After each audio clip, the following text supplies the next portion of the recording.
அமைதியும் ஆனந்தமும் அன்பும் கருணையும் எங்கும் நிலைத்திருக்கட்டும். ஆன்மீகமை என்பர்களே, சித்தர்களை பின்பற்றுகின்ற எமதருமை பக்தர்களே, உங்கள் அனைவருக்கும் ஞானி பிருந்தாவனரின் ஆத்மார்த்தமான வணக்கங்கள்.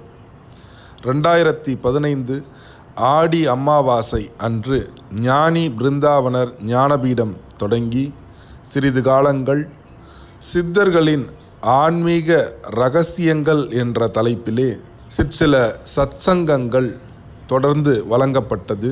அவற்றை பக்தர்களின் வேண்டுகோளுக்கிணங்க மீண்டும் வெளியிடுகின்றோம்.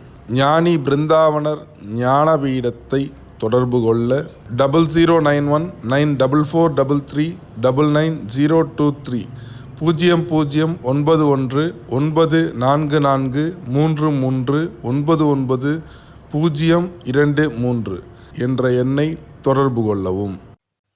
இன்றைய சித்தர்களின் ஆன்மீக இரகசிய உரையில் ஆலயம், கோயில் இவற்றினை பற்றிய சித்தர்கள் கூறும் தெளிவினை பார்ப்போம். இன்றைய காலகட்டத்தில் சித்தர்களின் ஆன்மீக வழிபாடு அதிகரித்து வந்து கொண்டிருக்கின்றது.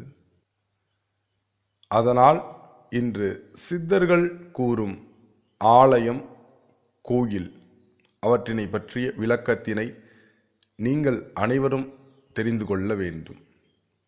இதனை பற்றி நாம் சொல்ல வேண்டுமானால் திருமூலரின் திருமந்திரத்திலிருந்து ஒரு பாடலை எடுத்துக்கொள்ளலாம். உள்ளம் பெரும் கோயில் ஊனுடலே ஆலயம், வள்ளல் பிரானார்க்கு வாய்கோபுரவாசல், தெள்ளத் தெளிந்தார்க்கே சீவன் சிவலிங்கம், கள்ளப் புலனைந்தும் காலாமணி விளக்கே.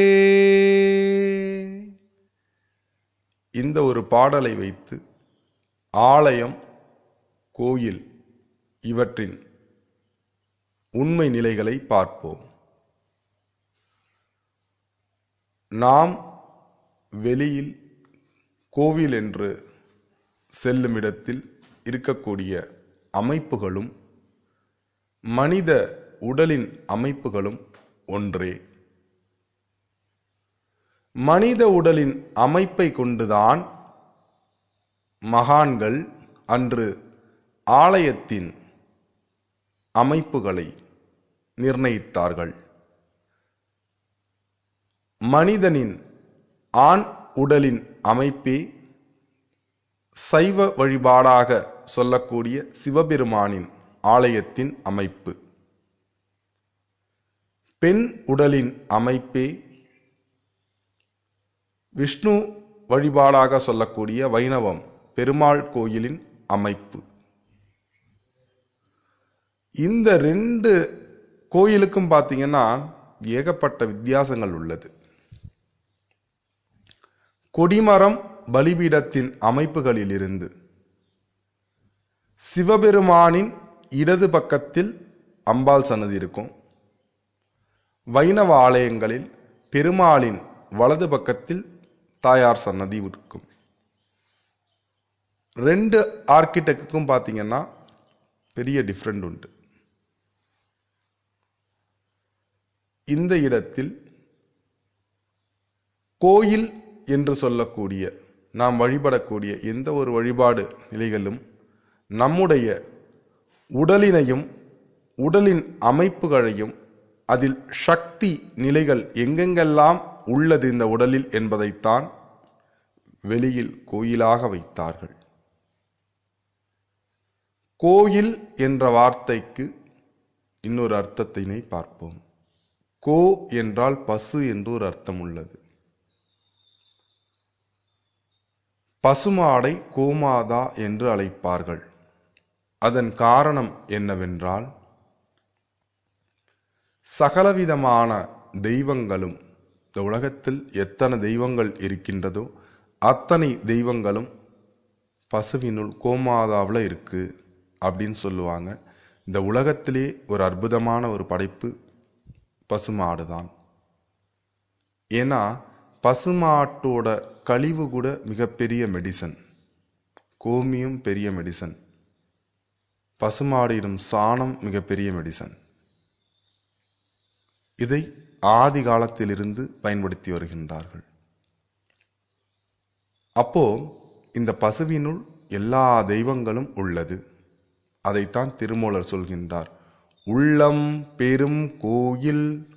அப்ப மனிதனின் உள்ளமானது பெரும் கோவில். கோ என்றால் பசு. அந்த பசுவினுள் சகலவிதமான தெய்வங்களும் இருப்பது போல் அவரவரின் உள்ளத்தில், ஒவ்வொரு மனிதனின் உள்ளத்திலும் சகலவிதமான தெய்வங்களும் உங்களுள்ளேயே, உங்கள் உள்ளத்தில் உள்ளது. ஊன் உடலே ஆலயம். ஆலயம், ஆ என்றால் ஆன்மா, லயம் என்றால் லயித்திருத்தல். ஆன்மா லயமாகி இருக்கும் இடத்திற்கு பெயர் ஆலயம். அந்த ஆலயம் என்னவாக உள்ளது? ஊன் உடலே ஆலயம். நம்முடைய மனித சரீரமே ஆலயம். ஆன்மா லயமாயிருக்கக்கூடிய இடம் எது என்றால் நம்முடைய சரீரம்தான், இந்த ஊன் உடல்தான். அதனால்தான் சித்தர்கள் உடலை வளர்க்கும் கலைகளை தான் முதல் தீட்சையாக, முதலில் சித்தர்கள் வழிபாடில் வரக்கூடியவர்கள் ஃபாலோ பண்ணணும் அப்படின்னு அவங்க சொல்கிற விஷயமே அவரவர்களின் ஊன் உடலை முதலில் பேணி காக்க வேண்டும், அதன் பின்பு உள்ளத்தை காக்க வேண்டும். இதைத்தான் உள்ளம் பெரும் கோயில், ஊன் உடலே ஆலயம். வள்ளல் பிரானாருக்கு வாய் கோபுர வாசல்.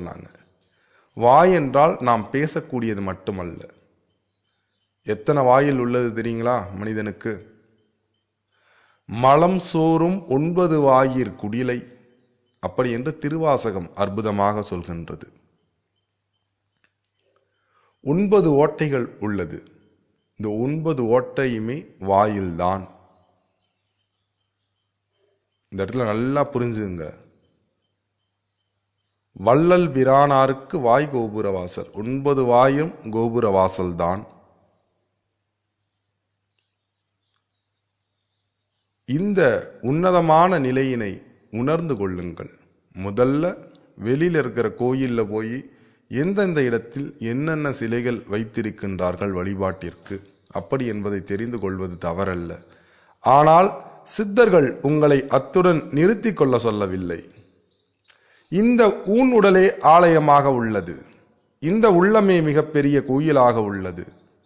இதனுள் இருக்கும், உங்களுள் இருக்கும் சக்தி நிலைகளை, அந்த கோயிலில் நீங்கள் என்னென்ன சாமிகள்லாம் கும்பிடுறீங்களோ, அந்த சுவாமிக்கு என்னென்னலாம் சக்தி இருக்குன்னு நினைக்கிறீங்களோ, அத்தனை சக்தியும் மனித தேகமாகிய உங்களுடைய உள்ளத்திலும் உங்களுடைய தேகத்திலுமே உள்ளது என்பதை புரிந்து கொள்ளுங்கள். உங்களுடைய தேகத்திலும் உங்களுடைய உள்ளத்திலும் உள்ள அந்த தெய்வீக சக்திகளை நாம் வணங்குவதாலும், நாம் அந்த சக்திகளை முறையாக பயன்படுத்துவதனாலும் நம்முடைய வாழ்க்கையில் நாம் மிகப்பெரிய பூர்ணத்துவத்தை அடைய முடியும், சக்தி நிலையினை அடைய முடியும். வெறுமனே வெளியில் இருக்கிற கோயிலுக்கும் மட்டுமே சென்று நீங்கள் தரிசனம் செய்வதனால் ஓரளவிற்கு மட்டும்தான் சக்தியை அனுபவிக்க முடியும். அதே இறை சக்தியை உங்களுள் நீங்கள் முழுமையாக, எப்படி உங்களுக்குள் இருக்கும் தெய்வத்தினை வழிபட வேண்டும், அதை வழிபட்டால் எப்படி சக்திகள், இறை சக்தியானது உங்களுள் ஊற்றெடுத்து பெருகும் என்பதை நீங்கள் உணர வேண்டும் என்பதற்காக தான் சித்தர்கள் மீண்டும் மீண்டும் உரைக்கின்றார்கள். வெளியில் காண்பதை மட்டும் வைத்து கொண்டு இதுதான் ஆன்மீகம் என்று எண்ணாதீர்கள். அதனை கடந்து உங்களுடைய தேகத்தினுள் இருக்கும் தெய்வத்தினையும் வழிபட்டு அதற்கு அப்பாற்பட்ட இறை சக்தியை நீங்கள் உணர்ந்து பரிபூரண ஞானமடைய வேண்டும் என்பதுதான் சித்தர்களின் ஆவல். வெறுமனே வெளியில் இருக்கிற இந்த கோயிலை பற்றி சிவவாக்கியர் அற்புதமாக சொல்வார். கோவிலாவதேதடா குளங்களாவதேதடா, கோயிலும் குளங்களும் கும்பிடும் குலாமரே, கோயிலும் மனத்துளே குளங்களும் மனத்துளே, ஆவதும் அழிவதும் இல்லை இல்லை இல்லையே. அந்த தத்துவத்தை நன்றாக புரிந்து கொள்ளுங்கள். கோயில் குளத்தில் சென்று குளத்தில் நீராடி கோயிலுக்கு செல்வதனால் பல கர்மங்கள் பாவங்கள் தொலைவது என்று நாம் எண்ணுகின்றோம். ஓரளவுக்கு ரிலீஃப் கிடைக்குங்கய்யா. ஆனால் அந்த உண்மையான கோயிலை பற்றி சொல்லுகின்றார் பாருங்கள். கோயிலும் மனத்துள்ளே குளங்களும் மனத்துள்ளே. உங்களுடைய மனதில் இருக்கக்கூடிய கோயில், உங்களுடைய மனதில் இருக்கக்கூடிய குளத்தினில் குளித்து உங்கள் மனதில் இருக்கக்கூடிய கோயிலில் நீங்கள் தரிசனம் செய்தால் ஆவதும் அழிவதும் இல்லையே இல்லையே. நீங்கள் மீண்டும் பிறப்பு எய்த வேண்டாம். நீங்கள் பிறக்கவும் முடியாது, இறக்கவும் முடியாது. மரணமிலா பேரின்ப பெருவாழ்வில் நித்தியனாக வாழ்ந்திடலாம். ஐயா, எல்லா சித்தர்களோட கருத்தும் மரணமிலா பேரின்ப பெருவாழ்வு என்பதில்தான் உள்ளது. இதை நன்றாக உணர்ந்து கொண்டு சித்தர்கள் கூறும் உண்மை மெய்ஞானத்தினை மெய்ஞான குருவின் மூலம் கற்றுணர்ந்து நீங்களும் இஜென்மத்திலேயே மரணமிலா பெருவாழ்வை அடைந்திடுங்கள். பரிபூரணம்.